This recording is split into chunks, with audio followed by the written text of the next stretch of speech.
In The Dark House, join Jonathan and his friends as they venture into an abandoned house shrouded in mystery and legend. What begins as innocent curiosity quickly spirals into a chilling encounter with scaring whispers and shadows that seem to come alive. When they discover a haunting painting of a child named Kaima, the group's search for answers reveals dark secrets that bind them to the past. As they confront their fears, they uncover a tragic story that begs to be told, leading to an emotional climax that will leave you questioning the very nature of courage and memory. Will they find a way to help Kaima, or will the darkness claim them too? I'll never forget the night I saw the shadows moving in the old house next door. For weeks, I thought I was imagining things. But that night changed everything. What I saw was not something I could just forget. It was strange and scary, something that twisted all my thoughts in knots. This is my story about what happened when curiosity got the better of me. My name is Jonathan, and I live in a quiet, small town. The houses here are old and close together. My friends and I often played outdoors, but there was one house we always avoided. It was the house next door, and it had been empty for years. The windows were dirty, and the tall grass looked like it wanted to hide something. Everyone said it was haunted, but I never believed in ghosts. I just thought it was creepy and sad. One hot evening in July, I was outside with my dog, Buster. The sun was setting, painting the sky in orange and pink. I couldn't shake off the feeling that something was off about that house. I kept glancing at it while playing fetch with Buster. He barked and ran after the ball, but I felt my heart race whenever my eyes landed on that empty place. That night, after dinner, I lay in bed. The sounds of the night filled the air, crickets chirping and the soft rustle of leaves. But the darkness outside felt heavy, almost like it was waiting for something. I tossed and turned, unable to sleep. Then I remembered the old house. What if I dared to look inside? My heart pounded. I peeked out my window and saw the house under the moonlight. The shadows danced along the walls, and a chill ran down my spine. I decided it was time to satisfy my curiosity. I grabbed a flashlight, whispering to Buster to stay quiet while I slipped out into the night. The cool air hit my face as I walked across my yard, stepping lightly on the grass. The house loomed closer, and my hands shook a little. I could hear my heart beating louder with each step. Would I really find something scary inside? I reached the front door, which creaked ominously as I pushed it open. The inside was dark, and I used my flashlight to cut through the blackness. Dust floated in the air, and I could see old furniture covered in sheets, like ghosts waiting to greet me. Each breath I took felt harder than the last. Maybe this wasn't such a good idea. A small voice in my head told me to leave, but I was too curious to turn back now. As I moved deeper into the house, I heard something, a soft noise like whispers. I stopped, holding my breath and listening hard. It seemed to come from upstairs, but I didn't want to go up there. What if it was just my imagination? That's what I told myself, but the whispers sounded real. They were calling me, luring me up the creaky stairs. I decided to go up. The wooden steps creaked under my weight, echoing in the quiet house. I felt like I was entering a different world. As I reached the top, the whispers grew louder, filling my head with confusion. I followed the sound to a door at the end of the hallway, one that was slightly ajar. The dim light from my flashlight flickered, casting strange shadows around me. I reached for the doorknob, my hands trembling. The whispers stopped suddenly, replaced by a scaring silence. I pushed the door open and stepped inside. My heart dropped. The room was empty, but the feeling was wrong. It felt alive, like the walls were watching me. Suddenly, I saw something on the wall, a strange painting of a small child with big, wide eyes. It looked directly at me, and I could almost feel its gaze follow me. Just then, the door slammed behind me. I jumped, my pulse racing. I turned to pull the door open, but it wouldn't budge. Panic coursed through me. I kicked the door, shouting for someone to help me. I felt trapped in a nightmare, the air thick and suffocating. My flashlight flickered and died, plunging me into darkness. I fumbled with my phone to turn on the light, but all I could think about was the creepy painting. Suddenly, I heard footsteps. They were slow and heavy, coming from somewhere behind me. I felt like a stone was lodged in my throat. A cold chill ran down my back. Who else could be in this house? My instinct screamed at me to run, but I couldn't see where I was going. The footsteps drew nearer, and in the darkness, I felt my heart thumping so loud I was sure the figure could hear it. I caught a glimpse of a shadow moving near the door, and it looked like a person, but it didn't feel like one. My imagination raced with thoughts of ghost stories my friends had told me. I finally found my phone and turned on the light. The glow revealed a figure standing in the corner, covered in a long, dark cloak. My breath caught in my throat. "Who are you?" I croaked. The figure didn't reply. It just stood there, gazing at me with a chilling stillness. The air around me grew colder as I turned to rush for the door again. I pounded on it with my fists, fear driving me to act. The footsteps creaked closer, but this time, I was ready to fight for my escape. "Let me out. Please." I cried out, desperation clear in my voice. Then, I felt a hand on my shoulder, icy and cold. I spun around, shining my phone light directly at the figure. But when I did, it was gone. I couldn't stop trembling as I looked around the dark room, but there was no sign of anyone.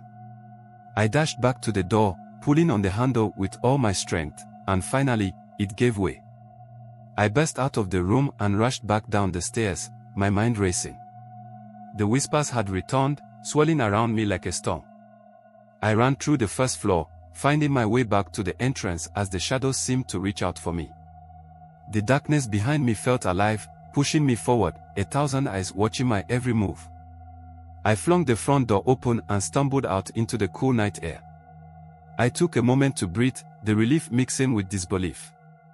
Had that really just happened? I glanced back at the old house. The windows seemed darker now, as if they knew I had trespassed. I sprinted back to my home, not stopping until I was inside and safe. "What were you thinking?" I scolded myself, feeling foolish. But I knew I had to tell someone about what I saw. The next morning, I shared my wild adventure with my friends, Ethan and Kechi. They laughed at first, thinking I was playing a prank. But when I insisted it was real, their faces turned serious. They were curious and wanted to check it out themselves. We decided to return to the house that same night. With flashlights in hand, we crept to the front door, my heart racing again. My friends felt uneasy, and so did I. There was a heavy weight in the air, like the world was telling us to turn back. But we pressed on, driven by our need to uncover the truth. Inside, everything looked the same as before, dusty, dark, and filled with silence. We climbed the stairs together, my fear easing a little with my friends beside me. But when we reached the door to that room, a chill ran down my spine. The whispers from before seemed to echo softly around us, urging us to turn around. I'll never forget how my hands shook as I pushed the door open once more, my heart thumping loud enough for everyone to hear. The room looked empty, but as we stepped inside, there was an unmistakable sense of wrongness. And just like that night, we saw the scaring painting on the wall. It felt strange to stare at it again. This time, the child in the painting seemed to smile, a wide grin that didn't sit right with me. I wanted to leave, but my friends were too caught up in the moment, searching for something that I didn't want to find. Ethan grabbed the flashlight and shined it over every corner. That's when we saw it, the small door hidden behind the furniture, half covered in dust. "What's this?" he asked, eyes wide with excitement. Nkechi frowned. "Do you really want to go through there? We should leave." But Ethan was already pulling on the small door. It creaked open slowly, screaming for us to turn back. My stomach twisted as a musty smell wafted out. We all hesitated, but then the thrill of adventure took over. As we stepped inside the small room, we were greeted by a sight that left us speechless. Old toys scattered on the floor, and a tiny bed tucked in the corner. It looked like a child had once lived here, but everything was covered in cobwebs. Nkechi picked up a toy car, dust falling off it like it hadn't been touched in years. The room suddenly felt heavy, as if the past was pressing down on us. "What happened to the kid?" I asked, unease creeping into my voice. Just then, a loud bang echoed from behind us. The door slammed shut, trapping us inside the tiny room. We yelled and pounded on the door, shock washing over us. "This isn't funny," Nkechi shouted. I kicked the door but it wouldn't budge. Panic clawed at my insides, and I glanced at my friends. "We've got to find a way out," I shouted, turning to search for another exit. Ethan and Nkechi were moving different things in the room, but every moment felt like time was slipping away. Then I felt it, cold air brushing my skin, making me shiver. I turned and discovered an old window covered in grime, not far from where we stood. "Maybe we can squeeze through," I said, my heart racing again. As we gathered around the window, I heard the whispers again, this time clearer, more insistent, like they were commanding me to leave. We struggled to pry the window open, rust and age making it almost impossible. Finally, with a loud creak, it opened enough for Ethan to slip through. "Go," he yelled, looking back at us. I could feel fear creeping in, but Nkechi pushed me towards the window. Before I knew it, I was outside, taking deep, fresh breaths of the night air. We all tumbled out and fell to the grass, panting. But as I looked up at the house, I felt a sickening twist in my stomach. The lights were on. I gasped. There were silhouettes moving around, casting shadows against the walls. "We need to get out of here," Nkechi whispered, fear evident in her eyes. We scrambled back to our feet, ready to run. As we ran, I kept glancing back. There was something wild in the air, a sense of wrongness surrounding the house. The whispers had become louder, almost like laughter. They seemed to echo our footsteps, drowning our panic in their haunting melody. I couldn't shake the feeling that we weren't alone. We finally reached my home, out of breath and shaken. I shut the door tightly behind us, locking it. We stood in the living room, silence wrapping around us like a heavy blanket. "Did we really see what we saw?" Ethan asked, his voice trembling. "I can't explain it," I replied, still feeling the chill run down my spine. We plopped down on the couch, trying to piece our thoughts together. That night, sleep wouldn't come. I kept replaying everything in my mind. The whispers, the painting, the shadows, every detail burned into my memory. I wanted to call my friends, but they probably felt the same way, terrified and confused. I grabbed my phone and texted them to see if they were okay. After a few moments, my phone buzzed. It was Nkechi. "Are you guys okay?" she asked, her messages coming in quick. What was that? I can't believe what happened. It feels like a dream. I felt relief wash over me knowing I wasn't alone in this feeling. We decided to meet up, wanting to figure out what was wrong with that house. We met the next day across from the old house. Looking at it in the daylight, it wasn't just an old, creepy place anymore. It felt like it was alive, still watching us. "What if we go back during the day?" Ethan suggested.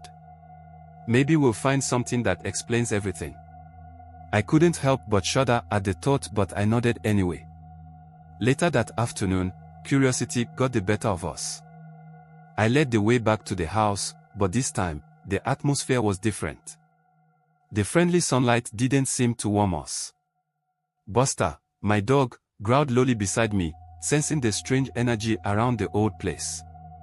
We entered, the air thick with a familiar sense of dread, but daylight made everything seem less frightening. We searched the first floor, digging through the dust and cobwebs, looking for anything that could tell us about the past. I opened drawers and cabinets, revealing remnants of someone's life that once filled the house. Then, Nkechi called me over to the living room. "Look at this," she said, holding up an old newspaper clipping. It was yellowed and dated back 20 years. The headline read, "Child Goes Missing. Family Hopes for Safe Return." Underneath was a photo of a smiling girl, the same girl from the painting. This was the child I had seen. A cold dread settled in my stomach, knitting tighter as I read through the clipping. The story spoke of a little girl named Kaima who vanished without a trace. What if she never left this place? I whispered, my heart pounding. The realization hit like a brick. I felt a shiver run down my spine. What if her spirit is still here? Ethan said quietly. We looked at each other, eyes wide. We need to leave, Nkechi murmured. I didn't need to be told twice. Just as we started to back away, the door swung shut behind us. Our hearts dropped, panic filling the room. This was not happening again. We rushed to the door, pulling and pushing, but it wouldn't budge. I felt real fear creeping back in, constricting my throat. Shadows danced around us, and the whispers returned, sounding like a cacophony of laughter. I felt tears prick my eyes. This was too much. Kaima, please. We mean no harm. I screamed, desperation in my voice. Instead of silence, the whispers grew louder, almost a chorus of voices chanting my name along with Kaima's. Jonathan. Nkechi. Ethan. It felt like our names were floating in the air around us. I wanted to scream, to shout for help, but my voice was lost. Suddenly, Buster barked loudly, and his growling shook me back to reality. He lunged toward the door, as if he sensed something that we didn't. In that moment, it felt like everything slowed down. I turned to the past splinter. I had to find a way to break through. I couldn't let fear win. As I struggled with the door, the whispers began to form words, dark, twisted words that drummed into my mind until I wanted to scream. Stay with us. The shadows swirled, reflecting the trapped energy as we continued to fight against the door. I felt a burst of adrenaline and rammed my shoulder against the door. The door suddenly flew open with a loud bang, and we stumbled out into the light. Relief washed over me. We ran like the wind, not looking back. I could still hear the whispers, but they were fainter now, a dim reminder of what we hadn't left behind. We dashed to the safety of the street, the sunlight standing bold against the shadows as we finally reached the sidewalk. My heart felt like it was going to burst from my chest. We stopped to catch our breath, our eyes wide with shock and realization. What was that? Ethan gasped, trying to comprehend everything as sweat dripped down his forehead. I don't know, but we need to tell someone, Nkechi stated firmly. That day, we sprinted to the police station, bursting through the doors. We explained everything, the old house, the missing girl, and the whispers that haunted us.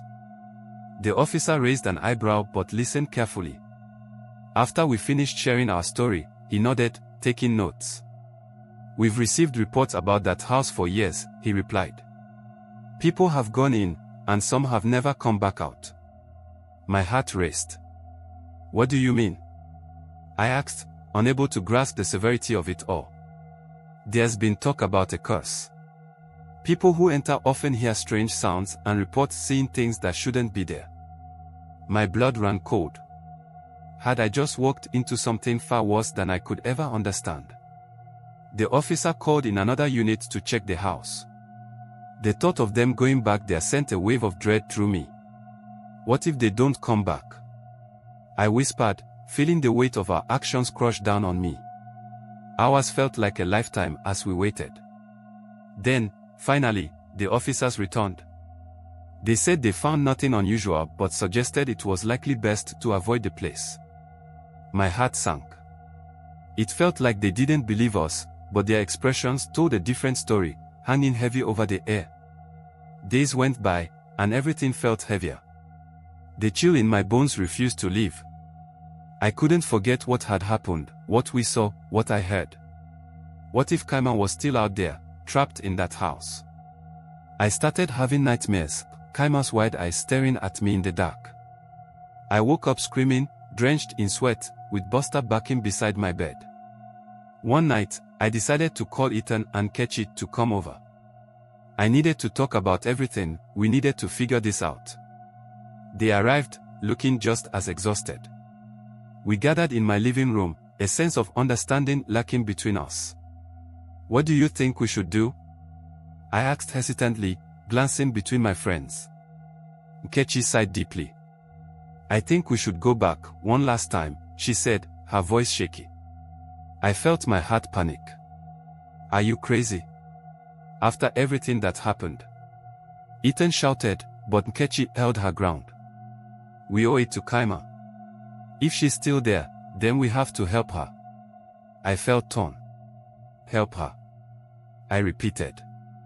What can we even do? But deep down, the idea began to settle. Perhaps we had a chance to confront the truth, to break the cycle. We made a plan that night.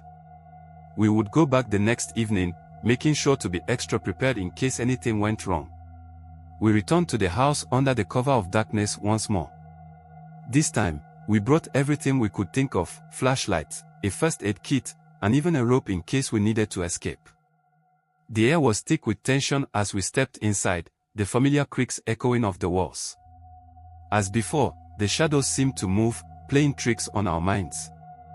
We barely whispered to each other, our voices barely above a breath.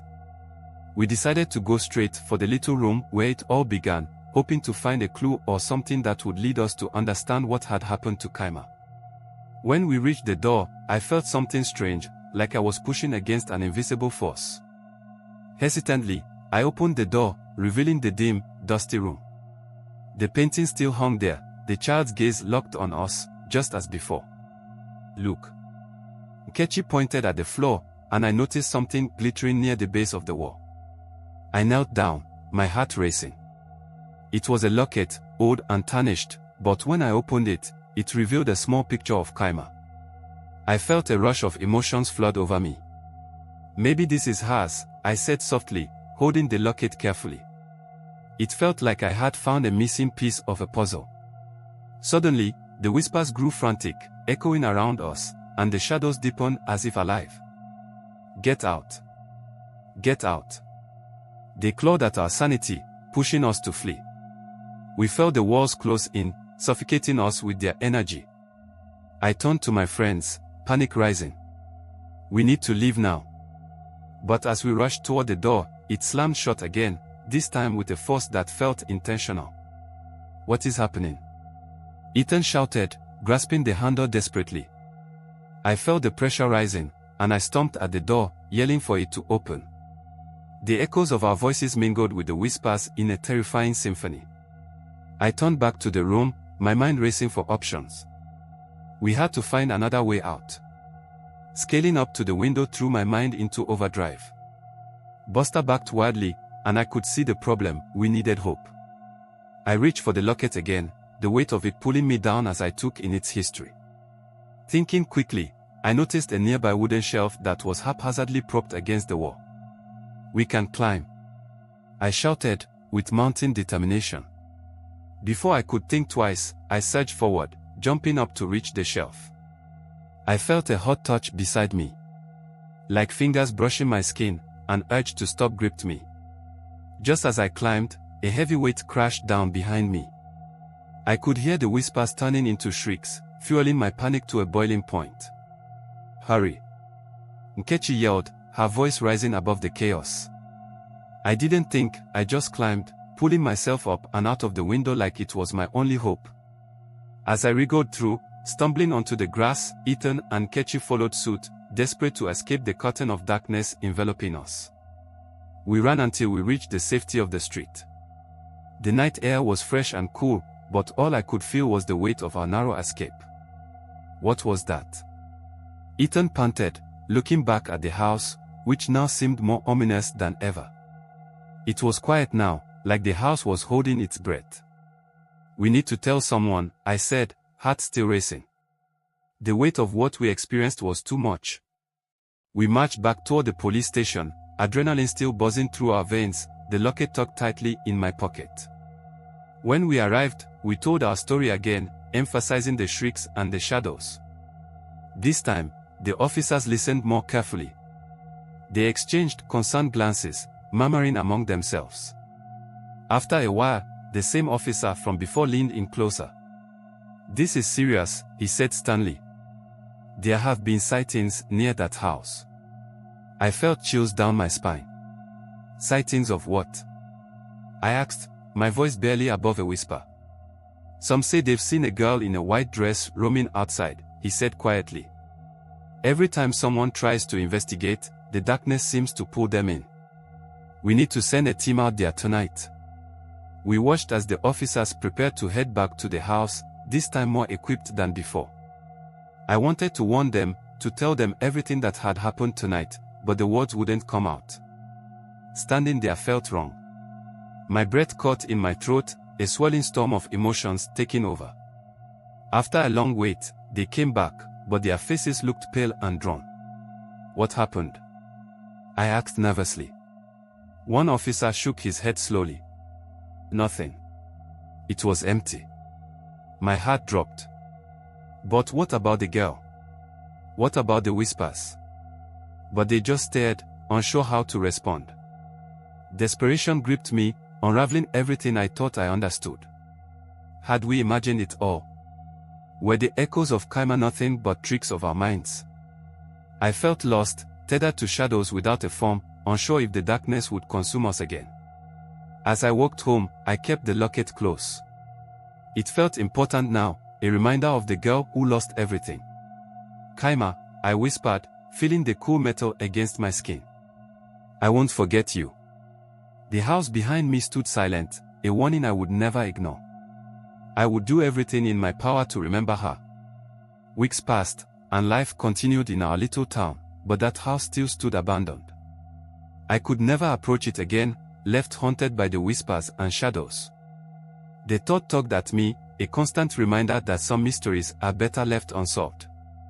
One night, while lying in bed, I felt the weight of the locket beneath my pillow. I closed my eyes and drifted into sleep, but the whispers returned. Help us, they echoed. The haunting melody caressed my ears, blending with the gentle rustle of leaves. I awoke in a cold sweat, heart racing wildly. Had I just imagined it? I turned to Buster, who lay next to me, and he whimpered softly. In that moment, I knew that if I were to revisit that house, it would either break me or guide me to the truth. On a whim, I gathered my courage, determined no ghost would hold me captive. If Kaima was still there, I was going to find out how to help her. Armed with the locket and my unwavering resolve, I returned to the old house one last time. This time, the sun set boldly behind me, casting long shadows as I stood in front of the overgrown yard. The windows appeared darker than ever, shrouded in secrecy and echoes of the past. As I crossed the threshold, I felt it again, the pull toward the unknown. Stepping inside, I followed the familiar path up the stairs, heart racing, not knowing if I was ready to confront the truth. Everything loomed around me, the same shadows, the same whispers. But this time, I clutched the locket tight, determined to find out what it all meant. I finally reached that room again. The painting awaited me, the eyes smiling wider than before, a reminder of what had once been. And in that moment, I realized something important. I needed to face the truth, not just for me, but for Kaima, a child whose life was taken but not forgotten. I approached the painting without fear, placing the locket against it. And then, I spoke loud and clear. Kaima, I know you're here. I'm sorry for what happened. I want to help you. The room fell silent for a spell, and the shadows danced in a way I had never seen before. Slowly, the whispers returned, but this time they were softer, filled with sadness. Help us, they echoed through the room like a gentle breeze, urging me to listen. I felt the shadows pulling me closer, guiding me as I turned around, revealing a trapdoor I hadn't noticed before. My heart raced as I opened it, revealing a small staircase leading deep into the ground. It was dark, but I felt Kaima's presence guiding me.